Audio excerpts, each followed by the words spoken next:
maa ngi tudd Hyacinthe Coly nekk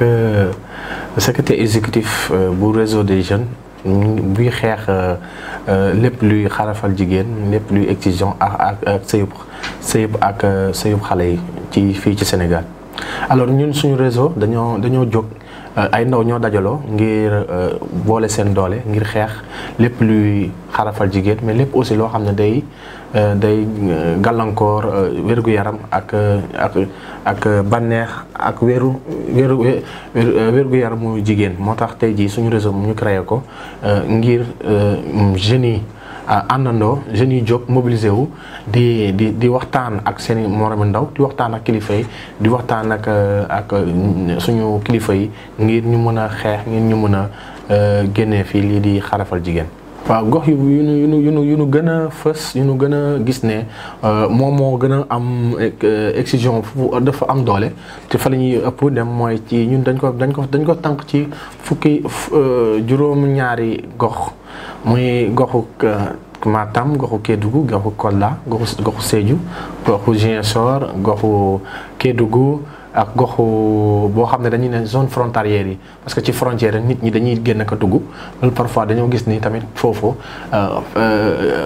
xarafal jigéen dafa bëri muy côté Bakel muy côté Gambie ak côté Mauritanie foofu tamit dañ fay jëm di fa jàll gisante nit ñi foofu ñu fa dëkk di waxtaan ak ñoom di leen ñaax di leen soññ pour ñu mën a xeex xarafal boobu noonu. surtout ci nord bi ci nord bi Sénégal foofu diine moo fa am doole te moo fa ñi fay nekk di ko pratiquer di ko def loo nit ñi sax ñooñu ay kilifa diine lañu parce que ñoom dañoo gëm ni dafa bokk ci diine gi nit ki daf ko war a def parce que mooy tax ñu jigéen gi mu pur mu sell mu set nga xam ne dafa war a mën a nekk sëy ci sud bi nag moom tamit foofu cosaan la parce que ñu ko fay def ay kilifa lañu ay njiitu dëkk ay borom dëkk kilifa dëkk yi lañu wala ay borom xam-xam lañu borom cosaan lañu ñoom ñooy nekk ci foofu di ko pratiquer di ko ñaax nit ñu koy pratiquer et aussi loolu moo tax tey jii loolu mu am fa doole trop. ni ma ko waxee sànq rek excision dafa doon loo xam ne dafa nekk dafi yàgg te dañ ko yàgg di ko def kon pour ñëw génne ko da doon lu yomb il faut que mu nekk benn processus boo xam ne dañuy ànd ak population bi ànd ak kilifa yi di waxtaan ak ñoom di leen ñaax di génnee lay baax ñu ne lii baax na de nañ koy continuer lay bon ñu ne lii bon na kat war nañ ko mën a génnee. waaw am nañu ay résultats yu bëri parce que autant lii kenn daañu ko waxtaanee dañ ko daan nëbb ci biir kër yi dañ ko daan nëbb ci biir cosaan yi dañ ko daan nëbb ci biir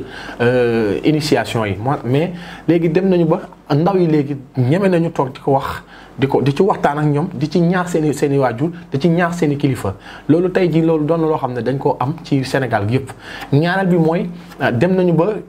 kilifa diine yu bëri ñaax nañ leen ba ñu prendre conscience ne lii kat mu ngi law lii kat mu ngi sànq jigéen ñi dañ cee war a jóg te ñu engagé ci bu am solo. dem nañu aussi ba am nañu tamit tey jii ay jigéen yoo xam ne dañ leen a xaraf mais dañoo dem ba gis ni ñoom dañoo war a jóg ñu jàppale leen ñu jóg ñu nekk maintenant ay personnes yoo xam ne ñoom ñoo nekk ci gox-goxaan yi di sensibiliser seen i morom di sensibiliser ñoo koy def di sensibiliser kilifa yi pour ñu mën ko arrêter ñu mën ko bàyyi. moo tax tey résultat yu am nañ ci te aussi bëri na aussi léegi organisation bëri na journaliste bëri na ay kilifa diine bëri na ñoo xam ne fépp ci côté bu ne nit yaa ngi ciy jóg di ci xeex te loolu aussi dafay doon loo xam ne dafa am solo ay résultats yoo xam ne état jàpp na ci mais aussi yeneen partenaires aussi jàpp nañ ci ngir nit ñu mën a am doole ngir mën a am mën-mën ñu mën a am pas-pas pour mën a xeex loolu. loi bi am na ci wàllu trop waaye nag aussi balaa loi aussi dafa am muy àndal parce que loi baax na trop mais waxtaan ak ñaax nit ñi dafa am solo parce que bu nit ñi toogee déggoo bu nit ñi toogee ànd di saafonte di xalaante di weccante xalaat di waxante loolu da cee am solo parce que loi bu ñëwee day fekk ne loolu am na ba pare mais tey ñu mën a balaa ñuy egsi ci muy am wala du am mun nañu teg waxtaan tëral waxtaan di waxtaan entre chef religieux ñoo koy def ak ñaxatul def entre mag ñi ak ndaw ñi yaakaar ñun loolu la ñu gëm ne waxtaan bu amee ñu leen di ñaax ñuy ñaaxante entre ñun ñu naan lii ngeen di def kat lii am na loo xam ne baax na ci ñun nag nangoon na leen ko mais lii am na loo xam ne baaxul ci ñun du leen ko nangul parce que daf ñuy sànq daf ñuy nuyu loolu buñ ko defee lu yàgg def naa ne loi sax du fi amati place am day dem ba benn moment day doon loo xam ne ñëpp ci prendre conscience ñëpp ci d'accord ne lii kat la ñuy def baaxul nañ ko bàyyi.